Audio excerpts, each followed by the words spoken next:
wa pamba katika wilaya Bariadi mkoani Simiyu wameiomba serikali kuendelea kusimamia zoezi la ugawaji wa mbegu ya zao hilo ili kuepuka changamoto ya mbegu kutowafikia wakulima.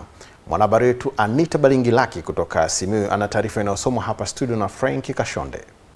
Wakulima hao wa pamba wamewasilisha ombi hilo kwa serikali ikiwa ni msisitizo wao katika kuwezeshwa ili wafikie lengo la kuwa na uzalishaji wenye tija, hatua ambayo imekuja mara baada ya msimu uliopita kuwepo kwa wezi wa mbegu ambao walikamatwa. Na kuna wananchi wengine kweli walikoswa mbegu, ilibidi waanze kununua kwa magendo, na mbegu zingine walikuwa wanauza, lakini sehemu zingine tulibahatisha tukagawiwa mbegu kwa uzuri, na ndio maana tunaendelea serikali kufanya vizuri na mwaka huu tupate mbegu kwa ubora zaidi ili tupate pamba. Tunaomba serikali tusimamie ile jambo lisijitokeze tena, likomee mwaka jana, mwaka huu lisijitokeze ili wananchi wapate pamba.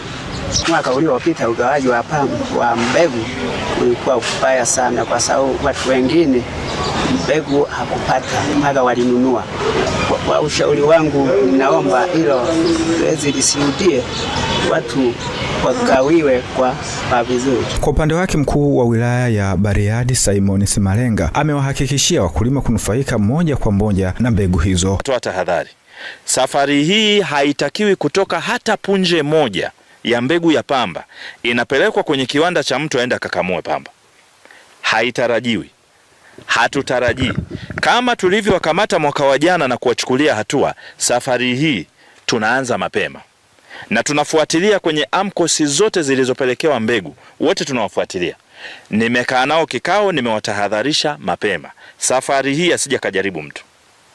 Kwa sababu tukichukua mbegu hizi ambazo zimeandaliwa kwa ajili ya kupanda ili tukavune pamba, tukaenda kuuza kwenye viwanda wakaenda kukamua mafuta, mbegu ambazo zimekuwa treated na dawa, tunaenda kutengeneza mafuta ambayo mwisho wa siku inaenda kuwa ni hatari kwa binadamu wanaenda kutumia hayo mafuta, lakini yale mashudu yanayoenda kuuzwa ni hatari pia kwa mifugo. Egbert Alfred Jr, EATV habari.